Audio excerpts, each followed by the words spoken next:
All right, viewers, as you can see, the economic survey is set to be presented in ahead of the highly anticipated union budget. This comes just a day before, and we've earlier seen Prime Minister Narendra Modi, he addressed the nation just ahead of the union budget presentation, as well as the economic survey, which is set to be presented in both the houses, in Lok Sabha as well as Rajya Sabha. It is set to be presented at and tabled by Union Finance Minister Nirmala Sitharaman at 12 p.m. and 2 p.m. and the centre is set to table 16 bills, and as far as we have talked about the economic survey just does not only just provide the outlook on the last fiscal year, but it also sets the tone and texture for the union budget that is set to be presented by Finance Minister. When we talk about the economic survey, that also talks about, it's sort of like a report card for the economy in the fiscal year. So this will be an economic survey 2024-2025, and the parliament is also set to present the budget session, and that will be addressed by President Droupadi Murmu, and in the joint sitting of the Lok Sabha and Rajya Sabha, and Nirmala Sitharaman will be tabling the economic survey in both the houses. And when we talk about the economic survey, the presentation comes ahead of the much anticipated arrival of the union budget 2025-2026, and this is a ceremonial departure of President Droupadi Murmu to address both houses of parliament. That's the visual that you can see on your screens, viewers. That's the ceremonial departure of President Droupadi Murmu to address both the houses of parliament. And viewers, the important point to note is this comes just ahead of the economic survey that is set to be tabled. It's a pre-budget document detailing the state of economy over the last fiscal year, and which will be presented in Parliament at 12 p.m. by the Finance Minister Nirmala Sitharaman. And the visuals that you can see on your screens are of the ceremonial departure of President Droupadi Murmu to address both the houses of the Parliament. And when we talk about the economic survey that is set to be tabled, the economic survey is prepared under the supervision of the Chief Economic Advisor and includes insights into the economy prepared by the Economic Division of the Department of Economic Affairs in the Ministry of Finance. And as I've earlier also stated, this document, it not only details the current state of the economy, but it also provides an outlook for the upcoming fiscal year, and it can also be an indicator of the tone and texture of the union budget 2025. So President Droupadi Murmu is set to address the nation, and she's leaving for Parliament, and this is a ceremonial departure.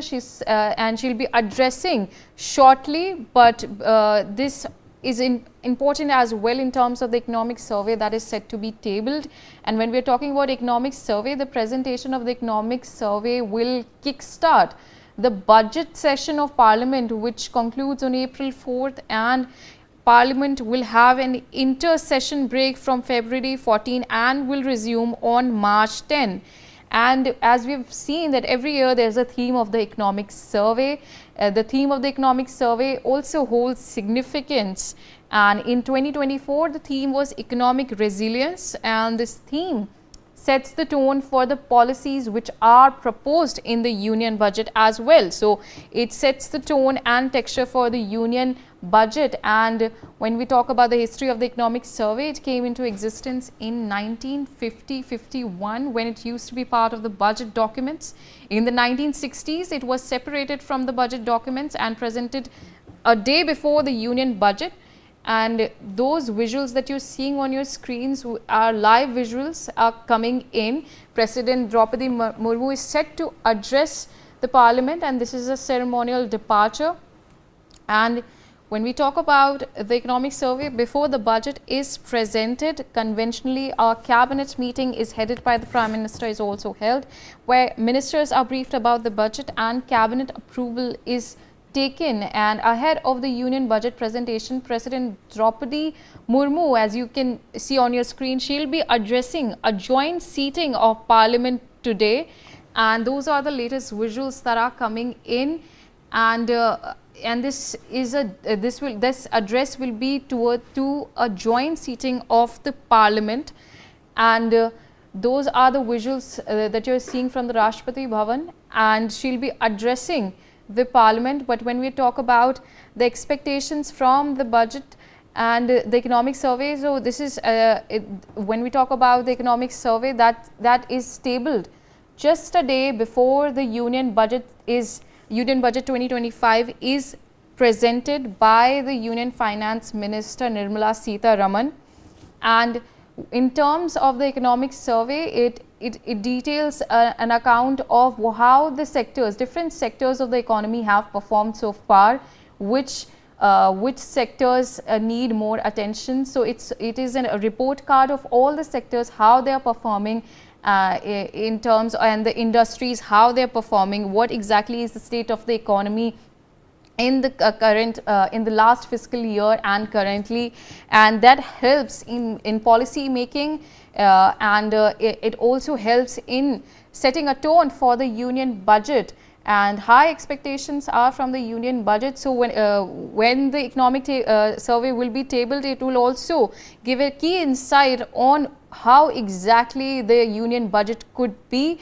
And last year we have seen, when the budget was presented, the theme was economic resilience. So the theme of the economic survey is also important. It plays an important role in terms of how the economy performed and how the budget for the current period, the Union Budget 2025, will be. And those are the visuals that you can see on your screens. When we talk about economic survey, that is set to be, budget session in Parliament is set to be, it's set to commence with the joint seating, and the address will be given by President Droupadi Murmu, and the economic survey will be tabled by Finance Minister Droupadi Murmu, Finance Minister Nirmala Sitharaman. The correction to that. We have with us Dr. Sharad Kohli, economist, joining us on the telecast. Dr. Sharad Kohli, we've talked about this. The expectations from the economic survey sets the tone and for exactly how the union budget would be. But when it comes to how the economy has performed, what exactly is your take on that? If we take last year, it's been a bit of a mixed bag. The economy has been a bit sluggish. The world right now is growing at about 2.7%. We have beaten the world, there's no doubt about it, but we have slowed down from what we were doing the year prior to that. We were growing at about 8.2, and we have now slowed down to 6.4. We are still far above, more than double the world economic growth, but then we are slower than our own parameters which we have set for ourselves. So I think the economic survey would be clearly underlining the reasons why the economy slowed down. There were global challenges, global headwinds as we call them. There was slowdown in manufacturing. There was a slowdown in a bit of mining also. I think it is cyclical also because, typically any economy which booms for a certain period, then settles down, cools down. So this is, I call it as a cool down period for the economy as far as India is concerned on its own. When we take the global headwinds, yes, the exports did not grow at the pace at which we were expecting. The manufacturing did not grow at the pace we were expecting. Mining sector did not grow, as I said, at the pace we were expecting. And of course, our imports have grown. So there's been some of the economic parameters that we speak of. For example, a purchase managers index, which came down from 59 to about 57. I'm talking on approximate figures. Our forex reserves have gone down from $700 billion plus to about $620 to $25 billion. Tax collections have been good, especially on the personal income tax. But overall, if you see, consumption has gone down. I think the main concern which economic survey would be addressing is consumption.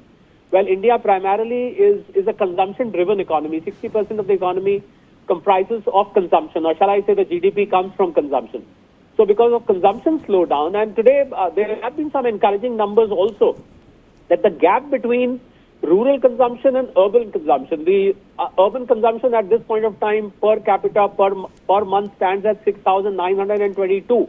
whereas the rural consumption, which used to be much lower, is now 4,100 rupees. So the gap between urban and rural has come down, which means the incomes of the rural household have gone up, but overall consumption has come down, and I think economic survey is going to focus on that, and the budget outlook will also be picking up cues from there. There are a lot of people, Ria, who wonder that economic survey comes one day before, and how come the budget is presented the very next day when it's outlined? Obviously, both the exercises are done together. Chief Economic Advisor has a team which sums up the economic survey, and then, of course, Finance Ministry, comprising of Revenue Secretary, the Finance Secretary, the Economic Affairs Secretary, they all come down. So the whole Finance Ministry ecosystem works as a team. So simultaneously, economic survey is written down, and along with budget document is prepared. It's not that budget document is going to be prepared after 12 p.m. or 2 p.m. when the economic survey is presented, but the budget is prepared on the basis of the outlook which economic survey speaks about, and the summarized review of the economy which economic survey gives about the previous year. So this is for the benefit of NewsX viewers who want to understand as to how these two exercises are correlated to each other, how one supplements the other, complements the other as well. But overall, I think the economy, there is a bit of slowdown which the government is also appreciating, and I'm sure in the budget you will see steps being taken to boost consumption, whether by way of providing incentives to the manufacturers, whether by way of trying to bring in some tax reforms.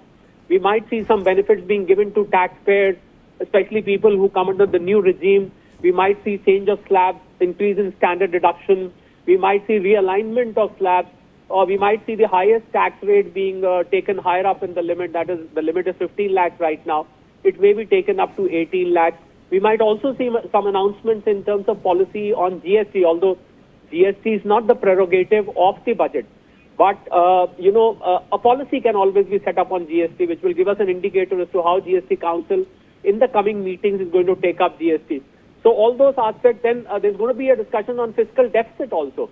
Our fiscal deficit right now is between 4.5% to 5%, which has been fairly okay. I would say fairly okay. So there are some positives also which have happened in the last year.